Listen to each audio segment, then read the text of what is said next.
खींचो न कमान न तलवार निकालो, जब तोप मुकाबिल हो तो अखबार निकालो। लेकिन आज अखबार का हाल क्या है? असहमति के स्वरों को दबाने की कोशिश की जा रही है, क्योंकि सरकारें समझ रही हैं। और सरकारों में, माफ़ कीजिएगा, सिर्फ नरेंद्र मोदी की बात हम नहीं करते हैं, जो भी सरकारें हैं, चाहे राज्यों में भी जो सरकारें हैं और जिस पार्टी की भी सरकारें हैं, कोई भी नहीं चाहता है कि हमारे खिलाफ असहमति के स्वर हों। हमारे जजेज, चीफ जस्टिस, सारे लोग भाषण बड़े अच्छे देते हैं, स्टेटमेंट भी बहुत अच्छे अच्छे बयान देते हैं, लेकिन जो फैसला करने बैठ जाते हैं तो फिर उनको कॉन्सेंससनेस याद आता है कि नहीं, जो सामूहिक चेतना है, जन चेतना है, उसके हिसाब से हमको फैसले करने हैं। तो ऐसे में डेमोक्रेसी कहाँ रहेगी? जो असहमति के स्वर हैं, एक तो बहुत कम हैं, नॉमिनल हैं। अगर हम चाहें कुछ लिखना तो हम कहाँ लिख सकते हैं? हम चाहें कुछ बोलना तो प्रेस क्लब के अलावा वो कहाँ बोल सकते हैं? एवेन्यूज नहीं हैं। एक तो पहली बात तो यह है कि अगर कोई चाहे भी तो नहीं कर सकता, फिर अगर चाहता भी थोड़ा बहुत है तो कहीं से कुछ यूएपीए आ जाएगा, पीएमएलए आ जाएगा, कहीं ना कहीं कोई मुकदमे हो जाएंगे।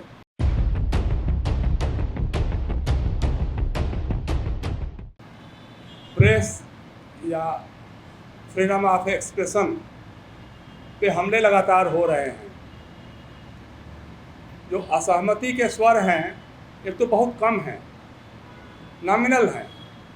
अगर हम चाहें कुछ लिखना तो हम कहाँ लिख सकते हैं? हम चाहें कुछ बोलना तो प्रेस क्लब के अलावा वो कहाँ बोल सकते हैं? एवेन्यूज नहीं हैं।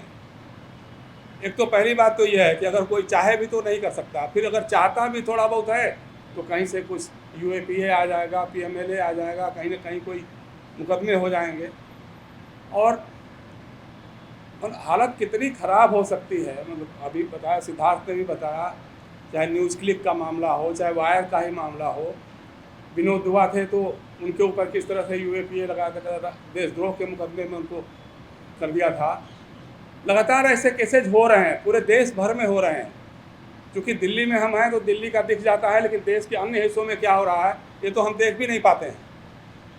नॉर्थ ईस्ट में क्या हो रहा है, मणिपुर में क्या हो रहा है। मणिपुर में हालत इतनी ख़राब हो गई है कि अगर कोई पत्रकार मैतेई है और उसने कुछ लिख दिया जिसमें मैतेई लोगों का भी गिल्ट सामने आ गया, तो उसको या तो बाइकाट कर देंगे, हो सकता है उसको मार भी सकते हैं।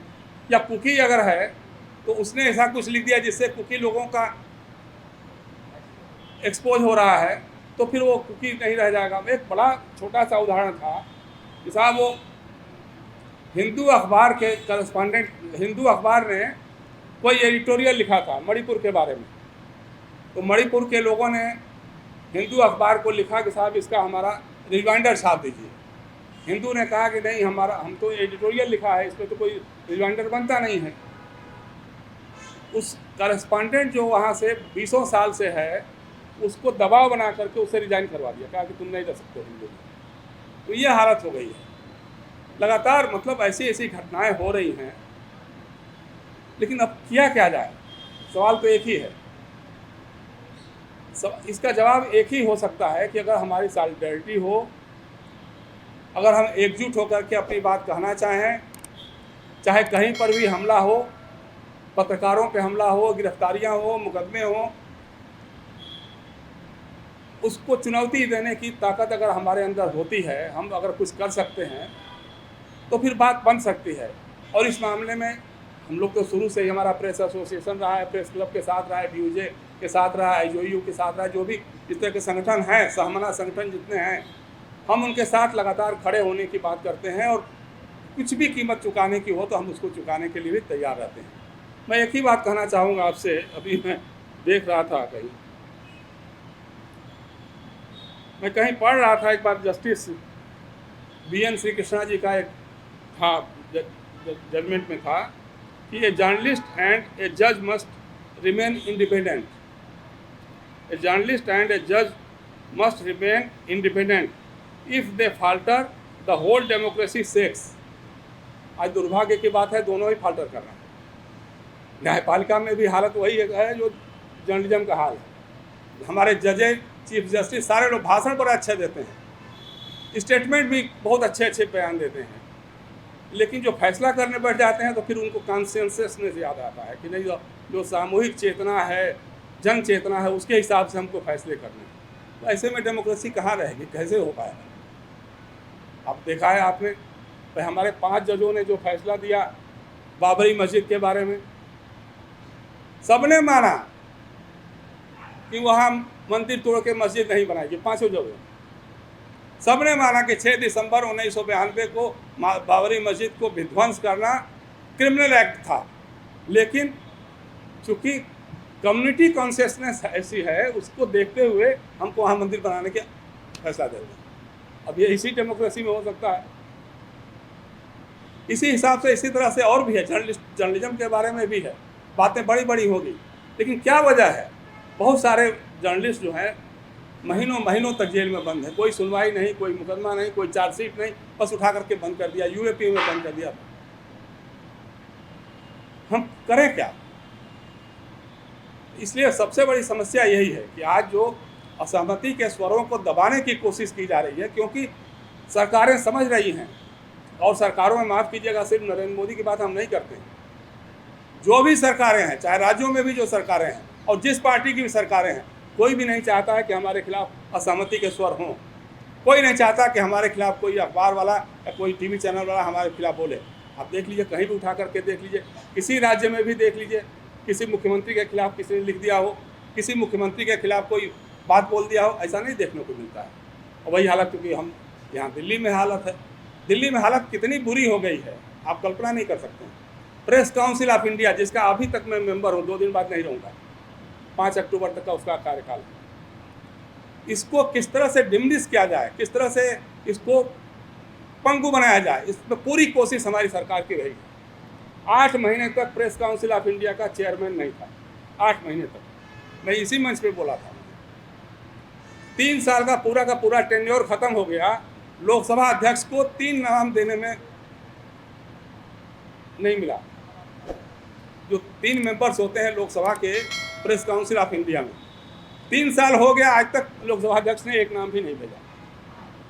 ये हाल हो गया है। जो प्रेस फ्रीडम के जो रखवाले हैं, जिनको हम कहते हैं कि साहब उनके ऊपर है कि वो कैसे करेंगे, तो ये है।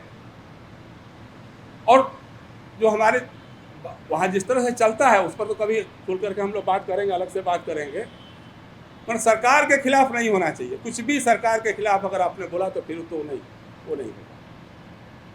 जिस राज्य सरकार में, जहाँ राज्य सरकारें अपोजिशन की हैं, उसके खिलाफ खूब लिखेंगे, खूब बोलेंगे, खूब कमेंट होगा, लेकिन जहाँ केंद्र सरकार की बात आ जाएगी, जहाँ यूपी सरकार की बात या इस तरह की सरकारों की बात आएगी, तो वहाँ आप कुछ बोल नहीं सकते हैं। तो ये चल रहा है। तो जो निगहबान थे, जिन पर रखवाली का काम था, जो चौकीदारी का काम था जिनके ऊपर, उनका यह हाल है, तो फिर और हम क्या कर सकते हैं। तो इसमें यही है।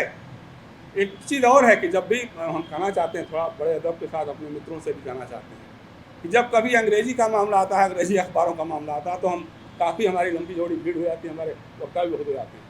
लेकिन जब कभी हिंदी पर या किसी भाषाई पत्रकारिता पर जब हमले होते हैं, और उस पर कभी प्रोटेस्ट कोई मीटिंग्स होती हैं, तो उसमें प्रेजेंस बहुत कम हो जाती है। तो इसको बना करके रखना होगा, देखना होगा कि नहीं, हमारा कहीं न कहीं, कि पत्रकारिता तो पत्रकारिता है, चाहे वो अंग्रेजी की हो, चाहे हिंदी की हो, चाहे भाषाई हो, कोई भी हो, और अगर सच लिख रहा है, सच के साथ खड़ा हुआ है, और उस पर जुल्म और ज्यादती हो रही है, तो उसके खिलाफ खड़ा होना हमारा धर्म है, हमारा कर्तव्य है। ये हमारा कहना है।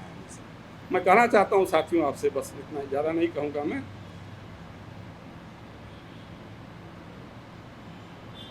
हम अपने जैसे लोगों की बात करते हैं कि हम तो भाई देखो, हुकूमतों के खौफ से फितरत बदल नहीं सकते, क्या करूं, मुझे शौक है इंतहा से टकराने का। जब कभी एक होता था ना, हमारे इलाहाबाद के चचा अकबर इलाहाबादी ने लिखा था, खींचो न कमान न तलवार निकालो, जब तोप मुकाबिल हो तो अखबार निकालो। लेकिन आज अखबार का हाल क्या है? आज अखबार का हाल क्या है? आप देखिए, ये जो यहाँ इतने लोगों के भाषण हो रहे हैं, किसी अखबार में छपेगा क्या? आप लाख प्रेस फ्रीडम की बात यहीं करते रह जाइए।